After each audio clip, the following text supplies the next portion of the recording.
Assalamualaikum dan salam sejahtera. Saya Cikgu Nuraini dari Sekolah Kebangsaan Mentuan. Hari ini kita akan pelajari tajuk 8 iaitu bahan dalam buku teks Sains tahun 4 muka surat 150.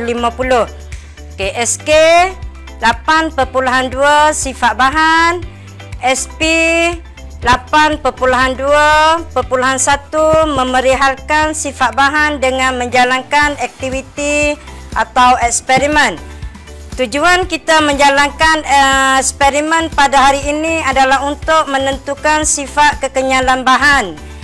Baiklah murid-murid, untuk menjalankan eksperimen kita, saya dibantu oleh adik Ahmad Sauki dan Dini Mirza. Dipersilakan. Hai kawan-kawan, nama saya Dini Mirza dan rakan saya Ahmad Sauki. Untuk menjalankan eksperimen ini, saya memerlukan bahan seperti belon, tali kulit, straw, paku, spring, gelang getah, batang aiskrim, sudu plastik dan pensel. Amah, sila perhatikan apa perubahan yang saya gunakan apabila saya menarik dan melepaskannya. Saya menarik dan saya melepaskannya. Belon dapat diregangkan apabila ditarik dan kembali ke bentuk asal apabila dilepaskan. Baik, seterusnya adalah tali kulit. Apabila saya menariknya dan saya melepaskannya. Tali kulit tidak berubah apabila ditarik dan dilepaskan. Baik, seterusnya adalah straw. Lihat apabila saya menariknya dan melepaskannya. Straw tidak berubah apabila ditarik dan dilepaskan. Baik, seterusnya adalah paku. Lihat apabila saya menariknya dan melepaskannya. Paku tidak berubah apabila ditarik dan dilepaskan. Baik, seterusnya adalah spring. Lihat baik-baik apabila saya menariknya dan melepaskannya. Spring dapat diregangkan apabila ditarik dan kembali ke bentuk asal apabila dilepaskan. Baik, seterusnya adalah gelang getah. Lihat apabila saya menariknya dan melepaskannya. Gelang getah dapat diregangkan apabila ditarik dan kembali ke bentuk asal apabila dilepaskan. Baik, seterusnya adalah batang aiskrim. Apabila saya menariknya dan melepaskannya. Batang aiskrim tidak berubah apabila ditarik dan dilepaskan. Baik, seterusnya adalah sudu plastik. Apabila saya menariknya dan melepaskannya. Sudu plastik tidak berubah apabila ditarik dan apabila dilepaskan. Baik, seterusnya adalah pensel.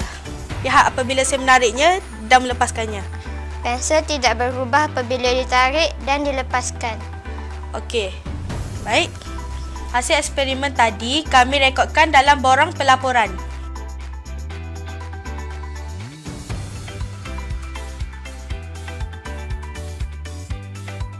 Berdasarkan eksperimen tadi, kami dapat simpulkan bahawa ada bahan yang boleh ditarik dan ada bahan yang tidak boleh ditarik. Objek yang boleh ditarik seperti belon, spring dan getah dan gelang getah. Manakala pensel, batang aiskrim, sudu plastik, tali kulit, straw dan paku tidak boleh ditarik. Kesimpulannya, belon, spring dan gelang getah mempunyai sifat kenyal, iaitu bahan ini berubah bentuk sama ada memanjang atau mengembang setelah ditarik dan kembali ke bentuk asal apabila dilepaskan, manakala pensel, batang aiskrim, sudu plastik, tali kulit, straw dan paku tidak mempunyai sifat kenyal. Bentuk bahan ini tidak berubah sama ada ketika ditarik atau dilepaskan. Baiklah murid-murid, setelah menjalankan eksperimen ini, kita dapat rumuskan bahawa sifat bahan terbahagi kepada dua, iaitu kenyal dan tidak kenyal. Bahan yang kenyal akan berubah bentuk apabila ditarik dan kembali ke bentuk asal apabila dilepaskan.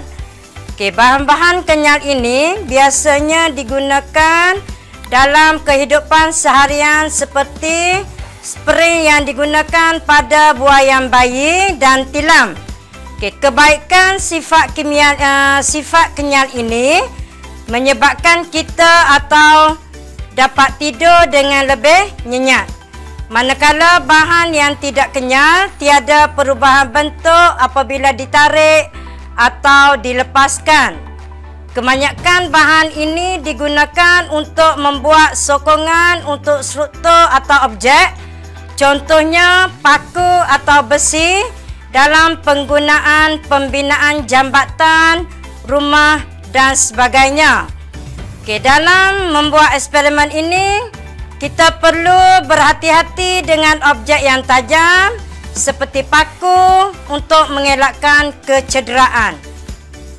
Sekian dulu untuk hari ini, sehingga berjumpa lagi. Bye-bye.